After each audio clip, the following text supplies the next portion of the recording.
La obra que vamos a analizar hoy está hecha con una poética musical que raya lo divino. Tal fue la popularidad que alcanza esta obra que el mismo autor, Beethoven, comentó al compositor austríaco Karl Czerny: siempre están hablando de la sonata en do sostenido menor. Seguramente he escrito cosas mejores. Beethoven dedica esta obra a su alumna, a la condesa Giulietta Guicciardi. Beethoven se enamora de esta joven, pero su estatus de condesa era inalcanzable para él. Ella acabó casándose con un conde que era músico también, aunque bastante mediocre, y así tuvo que resignarse al desamor, al mismo tiempo que a su incipiente sordera. Una sonata que comienza lacónica y que culmina con un desenlace tempestuoso, rabioso, como una noche de tormenta. Concretamente se trata de la sonata Opus 27 número 2, sonata quasi fantasía, que finalmente recibe el nombre Claro de Luna, aunque esto no es cosa de Beethoven, porque este nombre no sería acuñado hasta después de su muerte. Está compuesta justo un año antes que Heroica, que la Sinfonía número 3, en 1801, y para Beethoven fue probablemente el momento más duro de su vida, hasta el punto en que piensa en el suicidio, tal y como demuestran las cartas que escribe a sus hermanos en ese periodo. Era el momento de romper con lo clásico. Y así lo demuestra también un año más tarde con Heroica, pero también con esta obra, con la forma sonata, que tradicionalmente eran 3 o incluso 4 movimientos, pero que progresaban entre rápido y lento, y que siempre comenzaban con un tempo rápido. Claro de Luna es una obra trascendental en la vida de Beethoven, probablemente la primera que escribe condicionado por el tormento que le produce su incipiente sordera, y esta nueva fase se consolida un año más tarde con la composición de Heroica, de la Sinfonía número 3. La ruptura con la sonata clásica es unívoca. Se quiebra esa alternancia que se dirime entre la dualidad del tempo rápido y lento, donde siempre el primer tiempo, alegro, era rápido. Tal relevancia adquiere lo melodramático en el romanticismo que en esta obra el tempo más lento y melodramático da comienzo a la sonata. Y es que la estructura de Claro de Luna es una evolución, un crecimiento desde la sombra, desde la profundidad del alma, desde lo oscuro, desde lo tenebroso, con un movimiento adagio que va caminando poco a poco hacia lo tempestuoso y agitado del movimiento 3.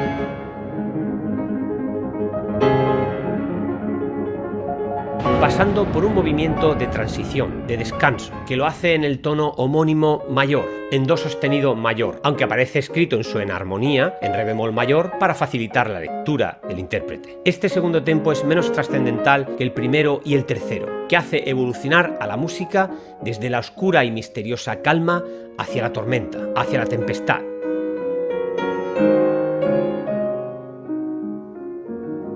En el primer movimiento de esta sonata se trata el arpegio, los acordes quebrados como un motivo melódico. El acompañamiento cobra ahora una importancia, una relevancia, una vida melódica. No se trata simplemente de un relleno armónico. Esto ya lo hace Johann Sebastian Bach, o Bach, si os gusta más en alemán, en su preludio número 1, que se presenta como un eterno arpegio, un ostinato que no necesita una melodía superpuesta para tomar el protagonismo en la trama de la obra, aunque en el año 1853 el compositor francés romántico Charles Gounod realiza su propia versión de este preludio añadiendo una melodía sobre esta armonía quebrada en arpegios, a la que posteriormente Leopold Dussel añade la conocida letra del Ave María en latín.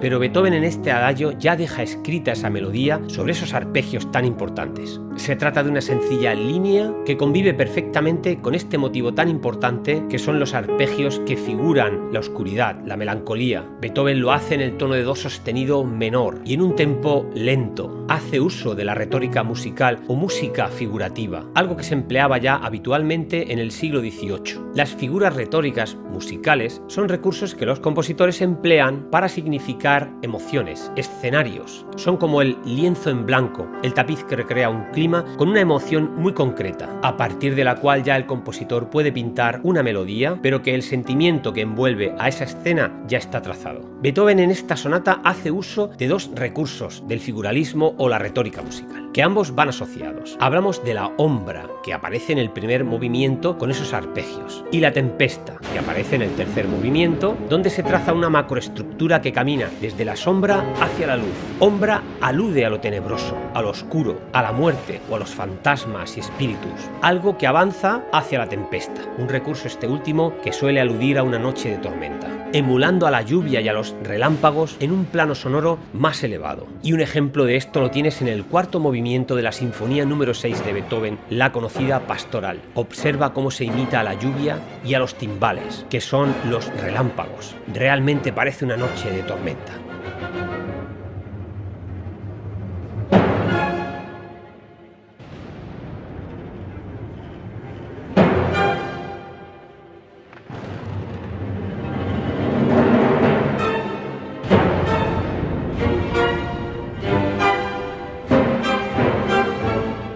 Y este recurso de tempesta lo emplea en el movimiento número 3 del Claro de Luna, exactamente igual, emulando a la lluvia que interrumpen los relámpagos.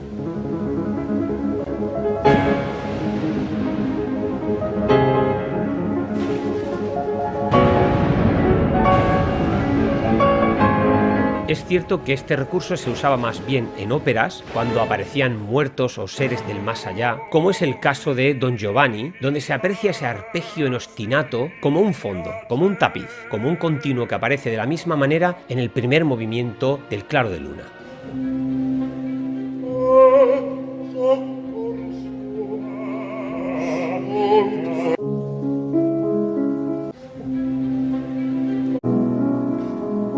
Esta obra es una evolución desde el espíritu hacia la carne, desde el más allá del primer movimiento hacia el mundo terrenal del último movimiento, tempestuoso, rabioso. Y Beethoven añade sobre el movimiento número 1, sobre este sencillo continuo de arpegios, una melodía sobria, conformando una polirritmia. Hablamos de valores irregulares en los arpegios, tresillos, contra valores regulares en un compás de 2x2, en un compás simple. Es decir, que la melodía superior que aparece ahora está en un compás simple y la melodía inferior en compuesto, valores irregulares de tresillo. En esta melodía trata Beethoven de no distraer excesivamente la atención de los arpegios. Se trata, por tanto, de una melodía sencilla de valores largos que procede por grados conjuntos, por notas contiguas casi al completo y en un ámbito melódico muy restringido. De la nota más grave a la aguda hay un espacio muy estrecho y que nos recuerda también a la marcha fúnebre por su figuración, algo que usa después también Chopin.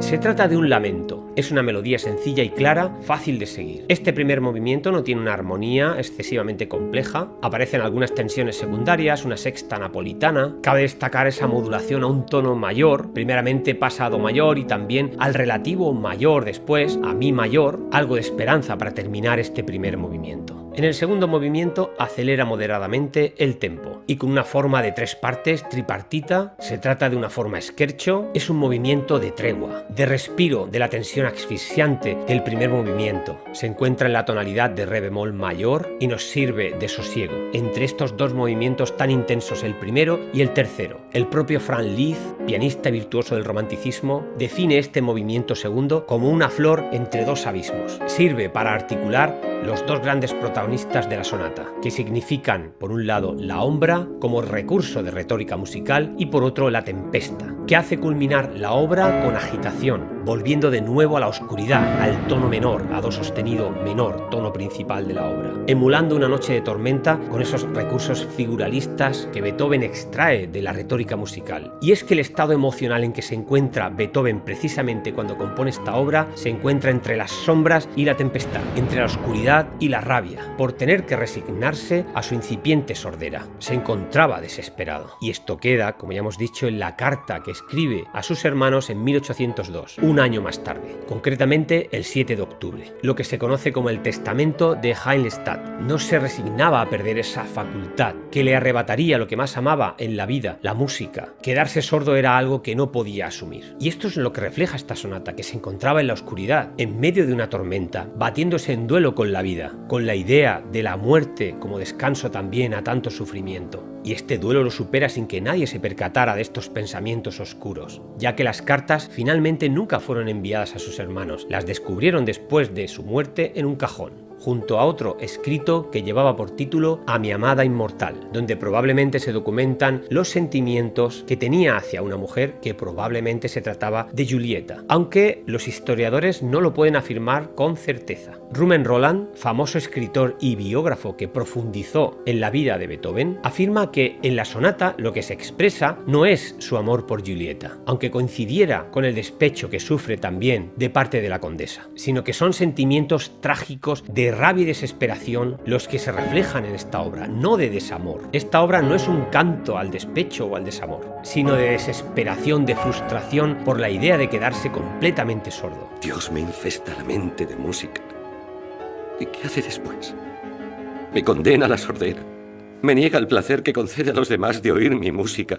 ¿Es ese un Dios bondadoso? Y de la música agitada y tempestuosa de esta sonata, de esta época tan difícil para el maestro, hasta la novena sinfonía, donde ya parece sentirse en paz con la vida, por el trabajo realizado, con una música que ya es una llamada a la concordia, a la hermandad entre los seres humanos. Ya ha cesado la rabia. Por fin el maestro parece que encontró esa paz, ese sentimiento de haber hecho bien el trabajo, de haber sido útil para los demás con su música.